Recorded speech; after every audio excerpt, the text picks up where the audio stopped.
Hoy estamos a 28 de agosto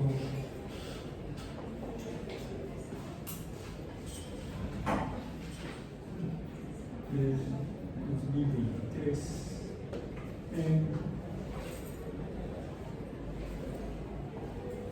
Ecología. Y hemos estado revisando, hablando sobre la caracterización de los recursos naturales.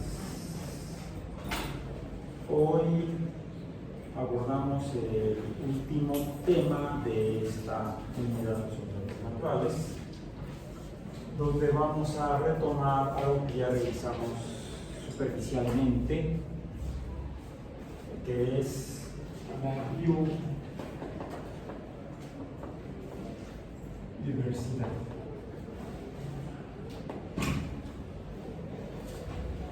¿Qué podemos entender por biodiversidad?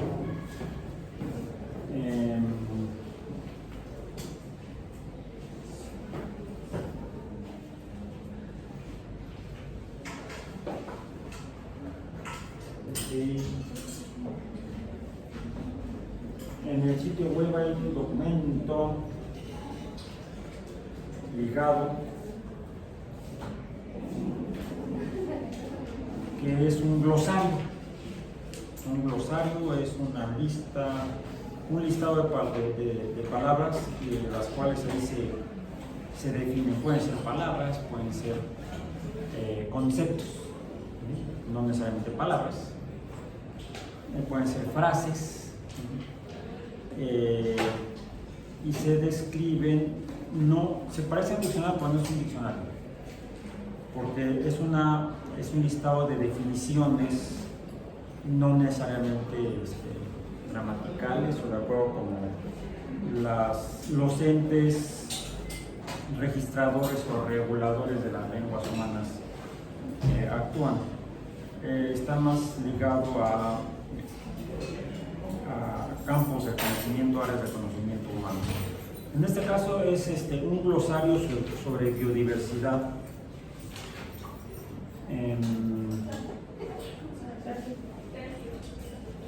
Salud por allá. Está es producto de una convención sobre diversidad biológica. De hecho, biodiversidad sería una palabra, un vocablo que se habría acuñado para no tener que escribir la frase diversidad biológica, en la cual tendríamos un sustantivo y un adjetivo. Diversidad, algo que es variante o tiene diferentes expresiones, y el adjetivo biológico se referiría a esta variación de cosas en el ámbito de la biología. Siendo la biología la disciplina o ciencia que estudia la vida como fenómeno, podríamos entender que la diversidad biológica podría referirse a todo lo que tiene que ver con biología, a todos los conceptos de la biología, los diversos conceptos o fenómenos que existen fenómenos particulares que existen en el gran fenómeno de la vida. Pero no, la biodiversidad como palabra, como concepto, lo encontramos entonces descrito en este documento. Ya se me perdió. ¿Dónde lo dejé?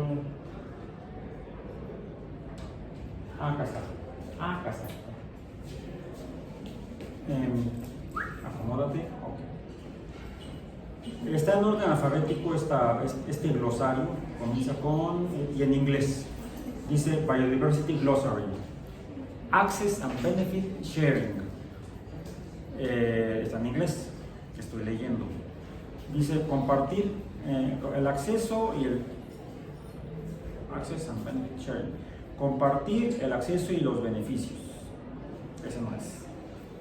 Alien Species, especies alienígenas. No se refiere a extraterrestres. tampoco al personaje ese de la serie de televisión del siglo pasado, ochentera, titulada Alien. ¿Sí? No sé si han visto por ahí, han tenido la oportunidad de verla en algún lado. ALF se llamaba la serie, que significaba ALF, Alien Life Form, o forma de vida ajena, extraña, alien o alienado o alienígeno es algo ajeno, extraño a uno, ¿sí? A veces lejano físicamente. De hecho, en algunos países de habla inglesa, a la gente que viene de otras tierras, de otras naciones, de otros países, le llaman aliens, y no porque hayan llegado un platillo volador de otro planeta, y no porque sean extraterrestres, siempre le llaman alien a cualquier persona que venga de otro país, a cualquier extranjero, vamos a decir. No, alien species o especies alienígenas en ecología, dice una especie que se encuentra en un área externa de su intervalo natural históricamente conocido y como resultado de una dispersión accidental o intencional por actividades humanas. O sea, es una especie alienígena en ecología, es una especie que llega a un ecosistema a ocupar o competir por un nicho porque fue llevada accidentalmente por los humanos. Por ejemplo, en el continente americano, antes de la llegada de los europeos, aparentemente, habría que averiguar si no fue anterior, unos 500 años antes. Vamos a decir, antes de hace 1000 años, un poco más de 1000 años, no había ratas, como las que conocemos de las alcantarillas, en este continente. Había otras especies de roedores, pero no la que se conoce como rata noruega. Pues sí, la rata noruega es originaria de Noruega, de Escandinavia. ¿Sí? Si lo que se dispersó por el continente americano hace poco más de 500 o 1000 años es la rata noruega, ¿cómo pudo haber llegado? Si no había antes de ese tiempo, no había en tiempos del inicio de la cultura olmeca, que es una de las aparentemente más antiguas en Mesoamérica. ¿Por qué hay ratas en América cuando no son originarias de este continente? Piensen, o googleenlo si es que no se acuerdan. Podrían haber llegado hace poco más de 500 años con la llegada de inicialmente de los españoles. Bueno, sí, la tripulación era española, aunque el comandante de la misión era genovés. No dije que no ves, sino genovés, o sea, nativo de Génova, en la cuenca del Mediterráneo. No en medio del Mediterráneo, sino a mitad de la cuenca del Mediterráneo. Ese habría sido Cristóforo Colombo, habría sido su nombre originario, aquí le llaman Cristóbal Colón, que venía comandando 3 navíos, 3 barcazas, 3 botes, y que formalmente no llegó al continente, sino hasta su tercer o cuarto viaje, no me acuerdo exactamente, cuando arribó a las costas del norte de Sudamérica. No recuerdo si en las costas de lo que ahora es Colombia o Venezuela. ¿Sería la Nueva Galicia? Creo que sí, no me acuerdo cómo se llamaban esas tierras en tiempos antes de que se independizaran. Habrá llegado a Venezuela o a Colombia. Pues tal vez a Colombia, esa cosa se llama así. Colombia.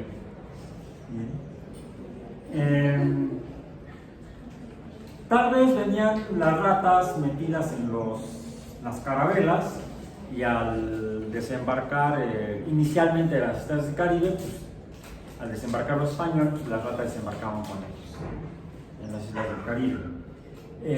Posteriormente, en viajes en los cuales ya llegaban a tierras continentales, quizá desembarcaban inicialmente en la costa norte de Sudamérica.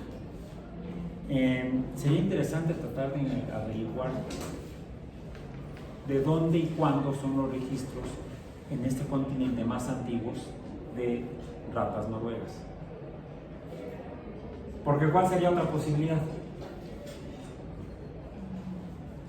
Hay evidencia arqueológica que sugiere que hace aproximadamente 1000 años, en las costas del norte de lo que ahora son los Estados Unidos o sur de Canadá, en el Atlántico, no en el Pacífico, hay evidencia arqueológica que sugiere presencia no de nativos americanos, sino de gente que podría haber provenido precisamente de Escandinavia, de la península escandinava, o sea, donde actualmente están tres países, 3 naciones. La más oriental sería Finlandia, pero de hecho está colindante con Rusia. Y en la península escandinava pues, están al norte Noruega y al sur Suecia. ¿Les suena quiénes vivían por ahí hace 1000 años? ¿No? Los vikingos. Que por cierto no usaron cascos o yelmos con cuernos, eso es producto del cinematográfico del siglo XX. No usaron cuernos. A lo mejor se los ponían, pero no los usaban en los yelmos. Entonces, habría 2 momentos históricos en los cuales habría sido posible que las ratas noruegas llegaran a este continente. Entonces, las ratas formalmente serían una especie alienígena en este continente. Porque llegaron no por migración natural, sino transportadas accidentalmente por los humanos,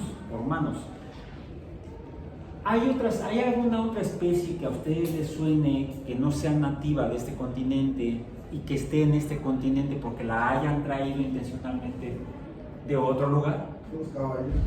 Los caballos, aunque hubo caballos hace como más de 10.000 años, bueno, no caballos,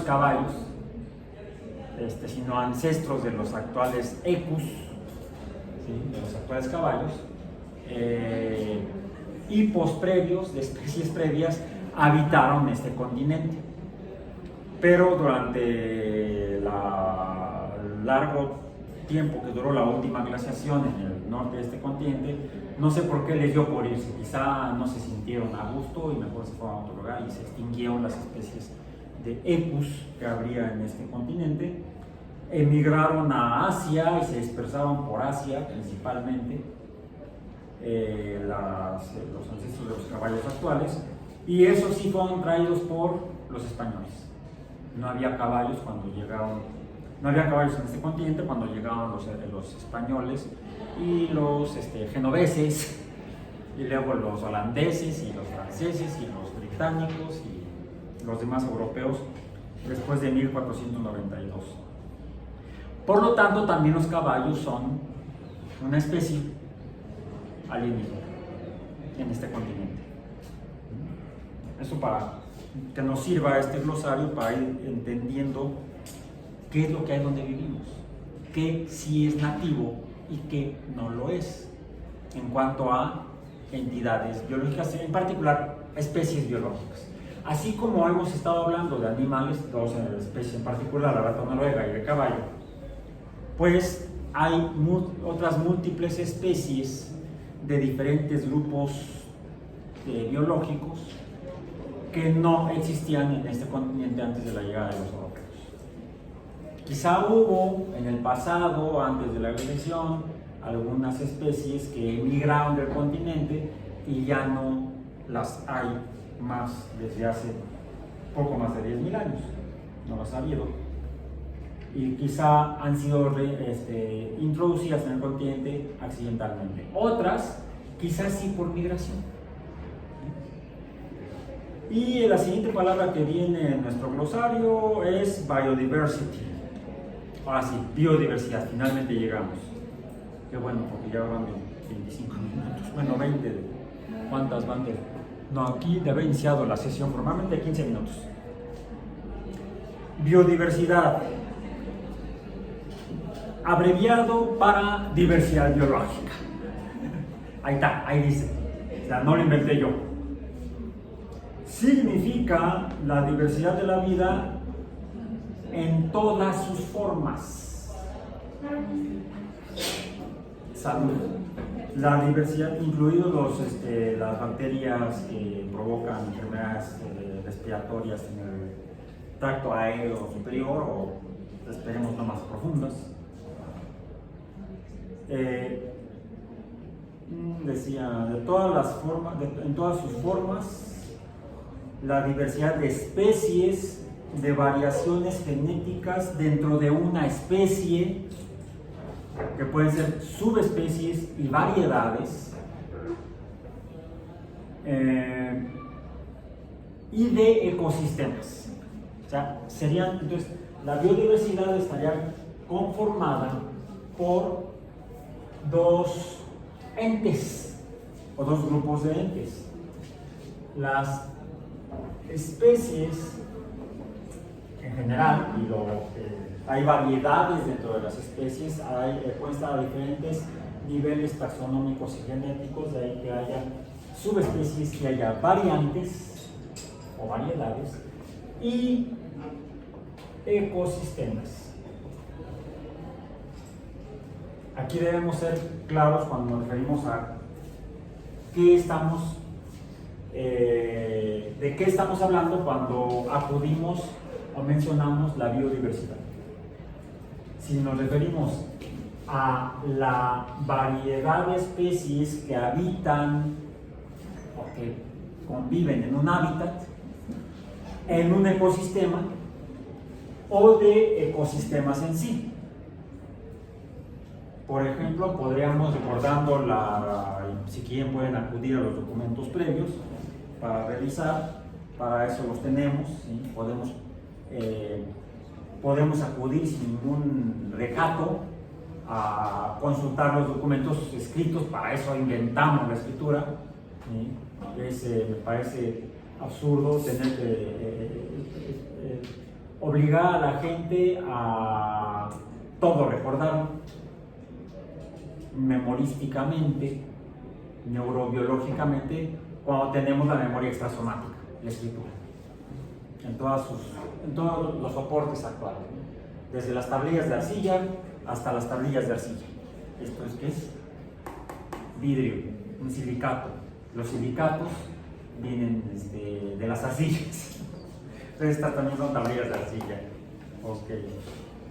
Bueno, entonces revisen en los documentos previos, por ejemplo, los diferentes tipos de ecosistemas o los más comunes que hay, y aquí traigo mi modelito, en la Tierra. ¿Sí? Esta, por cierto, fue cortesía en una feria de universidades. A ver, vuela para allá. Una institución educativa que nos la va. Ahí están las siglas. ¿Sí? Entonces, ahí que encontramos en diferentes regiones de la Tierra, ¿y eso de qué depende? ¿Eso de qué depende? Otra vez vamos a nuestro diagrama. Esta sería la Tierra, este sería el Ecuador, el Trópico de Cáncer, el Trópico de Capricornio, el Círculo Polar Ártico, el Círculo Polar Antártico, y acá tendríamos, decíamos, el sol, solecito, calienta, muy tranquilo, hoy y mañana, y toda la semana. el cual emite radiación electromagnética, HNU, en un intervalo amplísimo que va desde rayos X hasta ondas de radio. Y en medio, un pedacito es la luz visible, que tiene su cantidad de energía de acuerdo a la ecuación de Planck, entre el violeta y el rojo. Por debajo del rojo está el infrarrojo, el cual vamos a ponerlo acá. Exagerado. ¿Qué sería esto? Por encima de la Tierra que hay, atmósfera, gases. El infrarrojo no atraviesa los gases de la atmósfera. Al menos no el infrarrojo que emite el Sol. El ultravioleta, un poco. Y esperemos que siga así. Aunque nos hemos esforzado por eliminar la sombrilla que nos protege del ultravioleta. El ozono. El ozono estratosférico. Porque también nos hemos esforzado por ponerlo aquí, donde no lo necesitamos, es más, es peligroso. Por eso es que en la Ciudad de México comentaban los imecas. Antes a esta tierra llegaban los chichimecas, ahora tenemos a los imecas. ¿Sí? Para no dejar en el pasado tradiciones locales. Primero fueron los chichimecas, luego los aztecas y luego los imecas. ¿Qué son los imecas?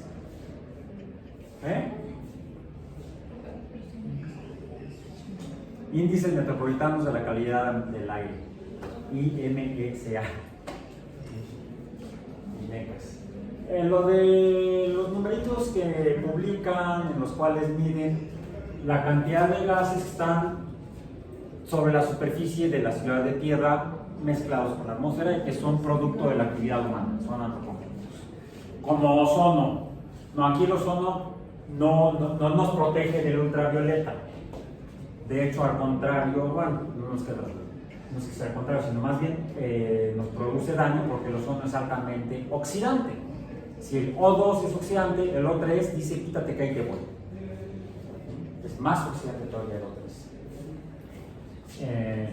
Bien, entonces.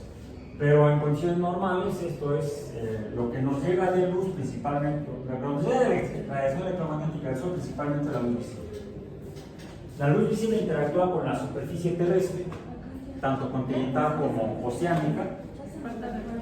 Parte de esta energía es absorbida por la materia en la superficie de la Tierra. ¿Ves? Vas a tener la Tierra en tus manos. Como cuando estabas en el preescolar, jugabas en el parque. La Tierra en las manos. Váyanse a lavarlos. Ok. Bueno. Ok. La luz visible atraviesa la atmósfera, llega a la superficie terrestre, parte de la materia de la superficie terrestre absorbe parte de esta energía y regresa. No es que partes se reflejan, de hecho partes se reflejan en la atmósfera, principalmente en las nubes, se refleja al espacio, hay una especie como de rebote, esto sería reflexión. Esto es lo que tiene que ver con el albedo. El albedo es que tan reflectiva es una superficie a la luz blanca en particular, no al resto del espectro electromagnético. Bien. Otra parte atraviesa, llega a la superficie, una parte es absorbida, por eso la letra A de absorción, de absorbancia, absorbencia porque es absorber, no es absorbar. En inglés es absorbance, por eso algunos colegas bioquímicos dicen, ya me di la absorbancia, es absorbencia. Parte de la energía se absorbe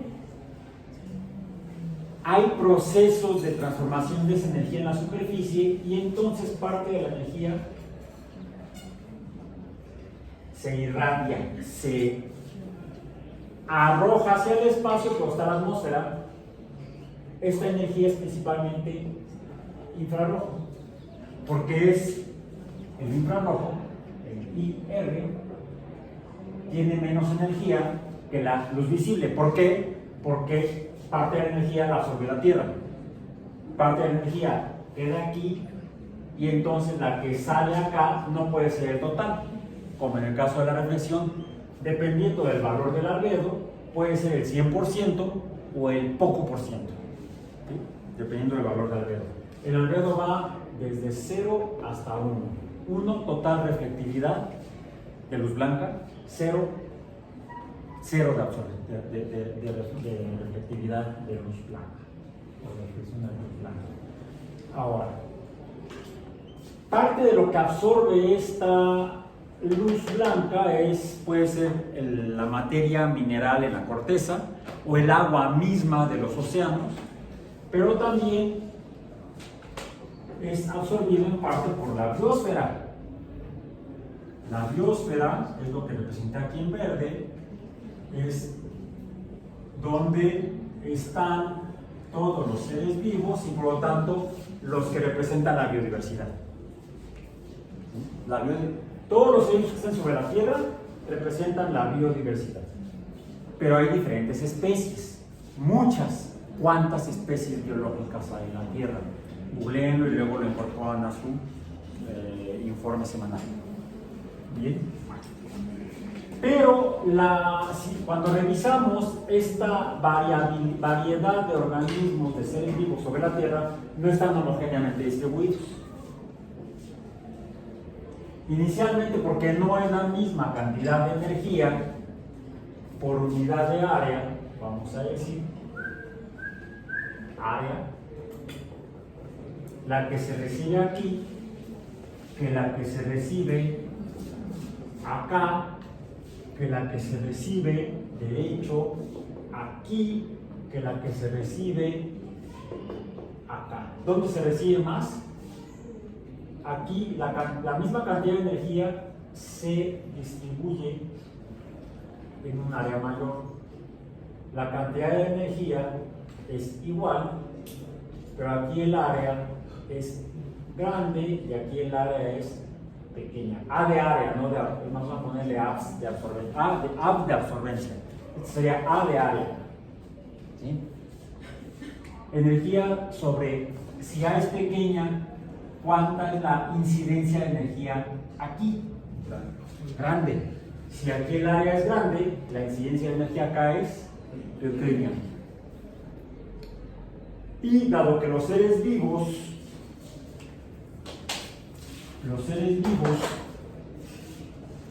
vamos a poner aquí lo que podría ser una célula, son organismos o más bien son sistemas que toman energía del entorno para su metabolismo, para transformarse y mantenerse. ¿Cómo estará la distribución de organismos en la Tierra? ¿Dónde habrá más?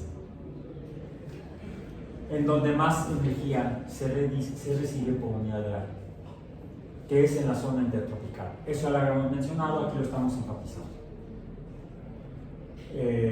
Ok, entonces, ¿de qué depende la distribución de la vida sobre la superficie de la Tierra? Inicialmente de la cantidad de luz que se recibe en este caso del Sol, en el caso de la Tierra. Pero hay otro, entonces la luz, este sería un factor limitante. La luz es un factor limitante.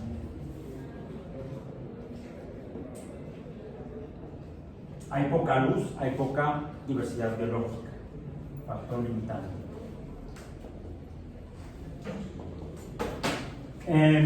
Pero hay otro, quizá este no sería tan limitante. Y vamos a especular, porque en la Tierra sí. Quizá en otro cuerpo astronómico no. por algo que descubrimos en la Tierra hace como 50 años. Lo descubrimos como especie, yo no estuve ahí. Estaba yo casi en la secundaria cuando eso sucedió. También depende de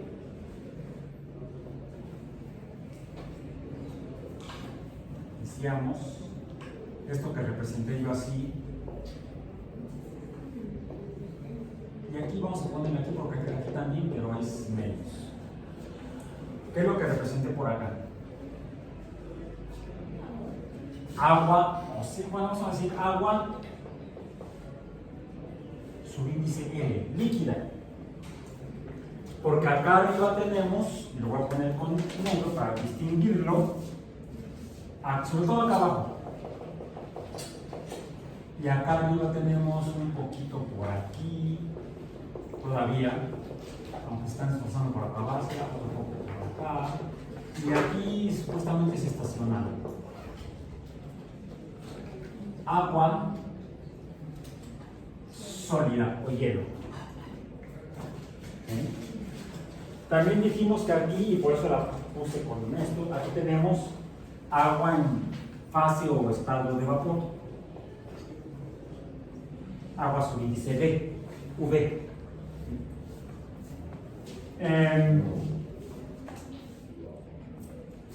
Y eso es lo que determina la variedad de ecosistemas realmente, junto con la cantidad de luz, porque de esto depende en parte en qué estado de agregación está el agua, y de eso dependen dentro de los ecosistemas los biomas,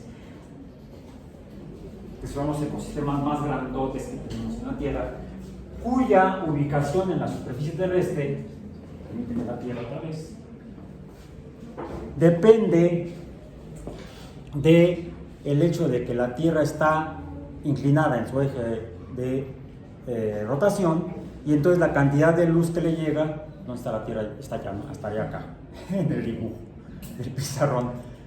Aquí estaría la luz del Sol, y dependiendo de cómo se distribuye la luz del Sol en la Tierra, es que va a haber, aquí tendría que estar pintado de blanco, la Antártica, y acá arriba se supone que en invierno el agua líquida que está aquí se solidifica, se congela, se hace hielo, al menos todavía. Entonces la distribución del agua líquida depende de la incidencia de luz, que varía entonces, en el caso de la superficie de la Tierra, hace que la variable termodinámica temperatura sea mayor en la región intertropical que en las regiones polares. Aquí la temperatura es más pequeña, la T, por eso la pongo, la T mayúscula, más pequeña en los polos, más grande en la zona tropical, intertropical, entre los dos trópicos. Por eso es que es más probable y frecuente encontrar agua líquida en la región intertropical que en los polos. Y si nos ponemos a cuantificar la diversidad de especies en sentido, vamos a decir, transpolar, ¿sí?, de un polo a otro polo, aunque sea interpolar entre los polos, vamos a ver que la mayor cantidad de especies en los diferentes biomas se encuentra en la región intertropical. En los polos la cantidad de especies es menor que en los trópicos. ¿Y qué es lo que hay más en los polos? Agua en fase sólida. En fase sólida. En el agua en fase sólida es difícil que prolifere la vida.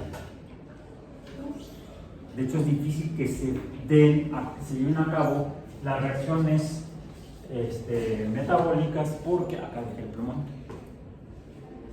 Porque la velocidad de las reacciones químicas, está en función de la temperatura, según desde que lo descubrió Arrhenius.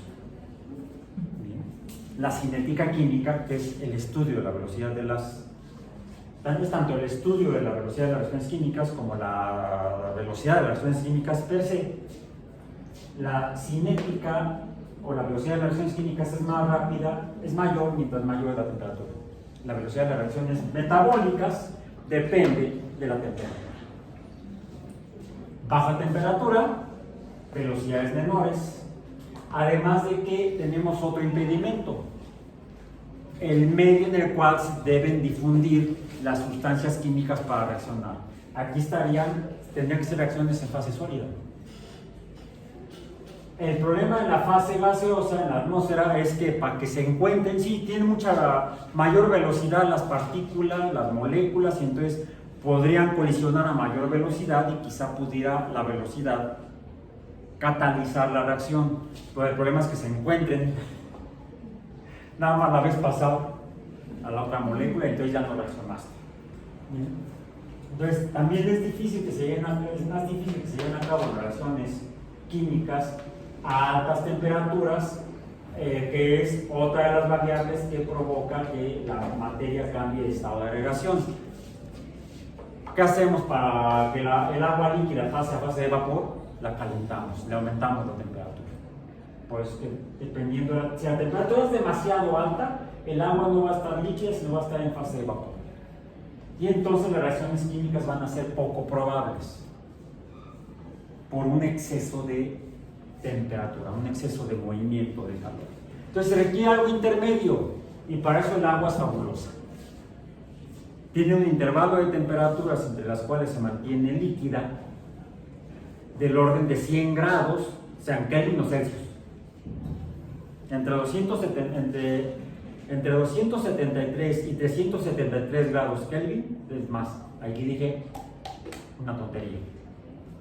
Entre 273 y 373 Kelvin, porque Kelvin no son grados, es como la forma en la que se miden los sismos actualmente.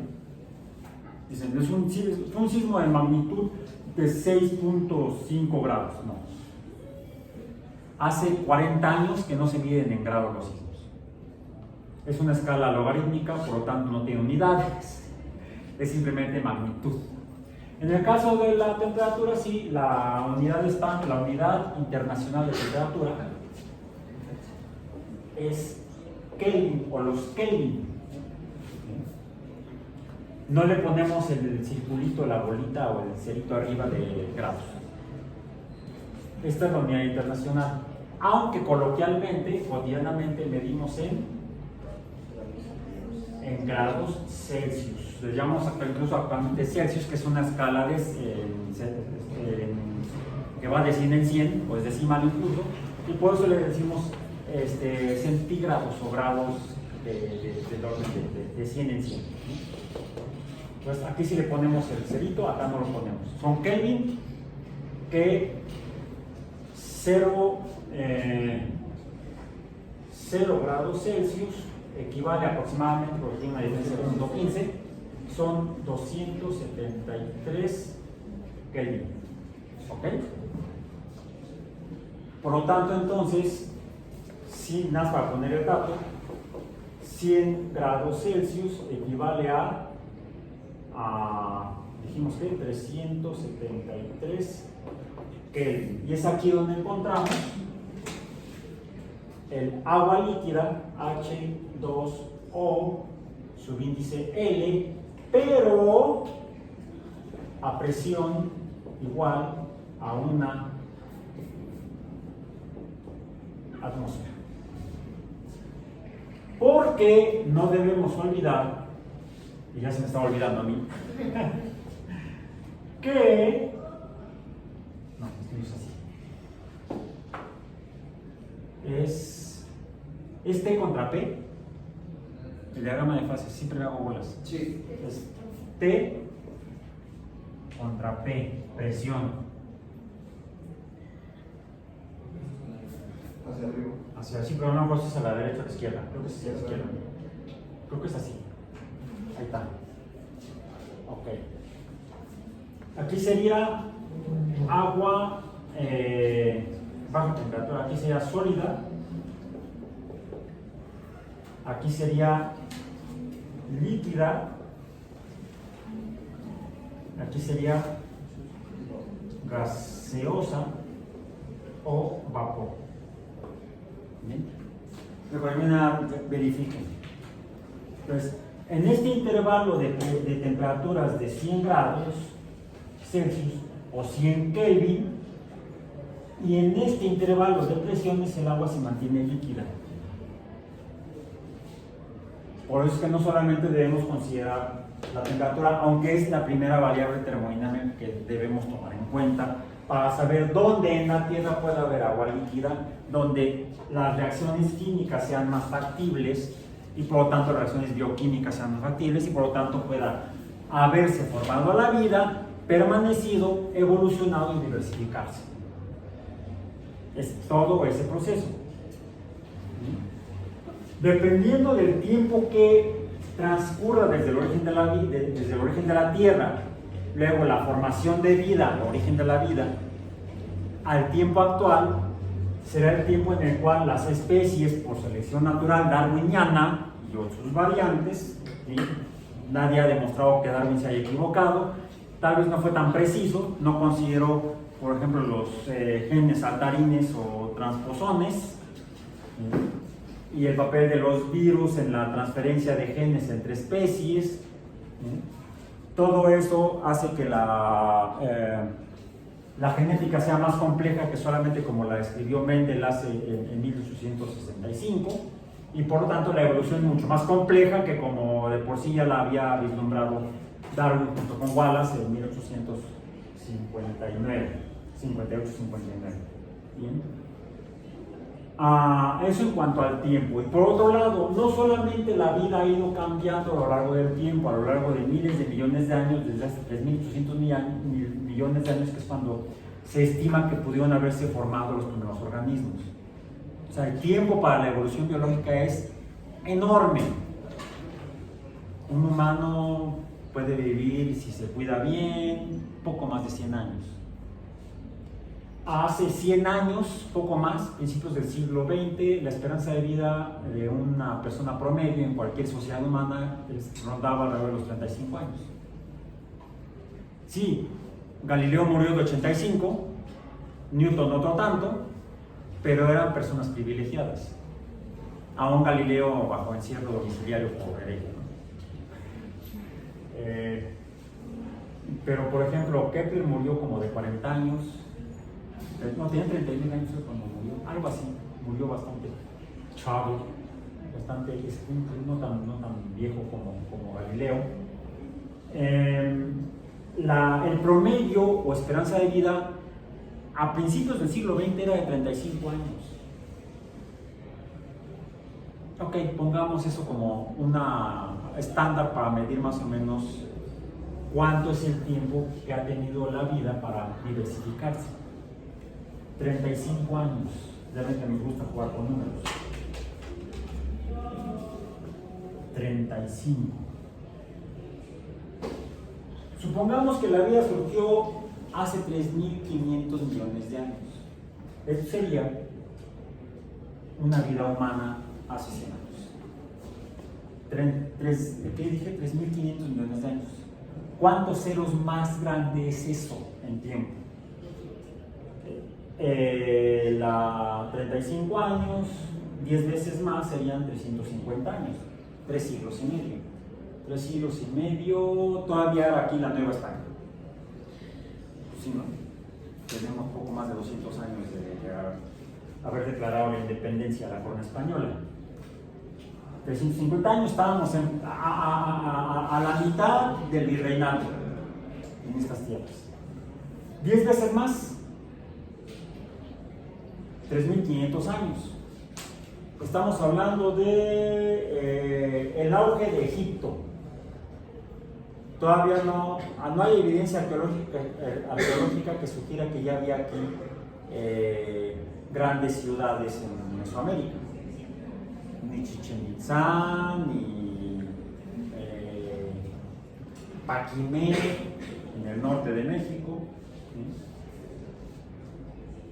ni Teotihuacán. Esas son como del año 200, hace como el año 200, hace menos de 2000 años, ¿no? 3500 años estábamos hablando de Egipto. 10 veces más, 35,000 años. 35,000 años. Ya había humanos, convivíamos con, ya habíamos sapiens, convivíamos con Homo neanderthalensis. 350,000 años. Se estima que poco después fue cuando se formó por evolución, por selección natural, el Homo sapiens en el este de África. Poco antes de la aparición de los humanos. ¿Cuántas veces dijimos? 10, 100, 1000, 10,000 veces. 100,000 veces. Y apenas llegamos a 3.500.000 años. Pongámosle 3 ceros más. Miles, millones, aquí está, ya llegamos.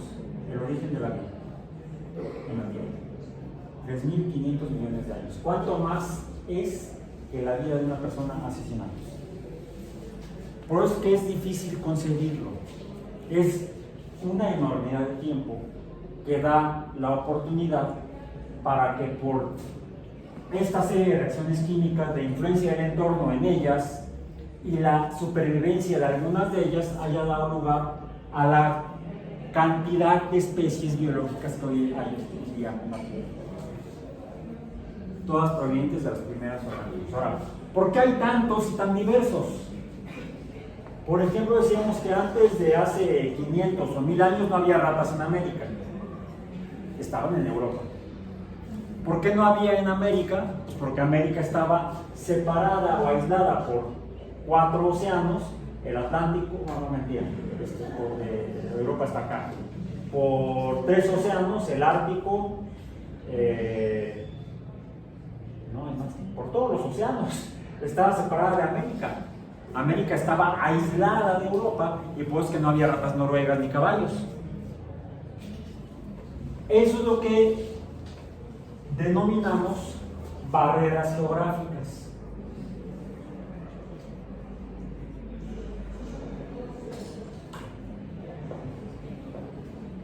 Entonces, las barreras geográficas que impiden la migración de especies, no todas, pero algunas sí, entre biomas y ecosistemas, hace que las formas de vida tal vez sean diferentes, pero si todas vienen de un ancestro, de un grupo de ancestros comunes, o tal vez hubo origen de la vida separado, no.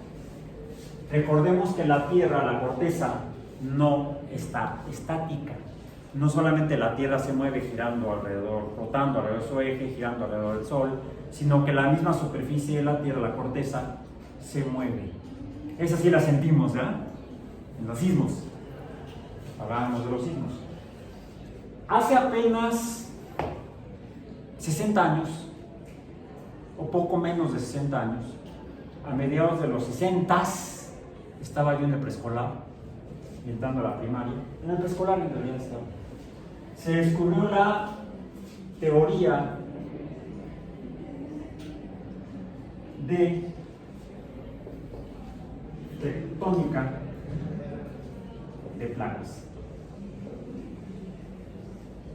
que describe o explica cómo es que la superficie de la Tierra no es una cubierta única, sólida, sino que está fracturada, está fisurada y suspendida, flotante sobre una materia roca fundida, semilíquida, sobre la cual flota. Y eso provoca que las masas continentales y los lechos océanos se muevan. Y ha hecho que a lo largo del tiempo hayan estado junto a los continentes. Entonces las especies podían migrar, pero se han ido separando. Al separarse, se mete el agua y se convierte en una barrera geográfica. Los océanos son barreras geográficas, pero no son las únicas. A veces las placas chocan y se levantan, o una sobre otra. Primer caso, la cordillera del Himalaya, que separa el norte de Asia del sur. La península índica está separada precisamente del resto de Asia por la cordillera del Himalaya, que también es una barrera geográfica. En el caso del continente americano o el subcontinente norteamericano, el eje neovolcánico, que es donde vivimos, parece que no, pero también representa una barrera geográfica para la migración de especies.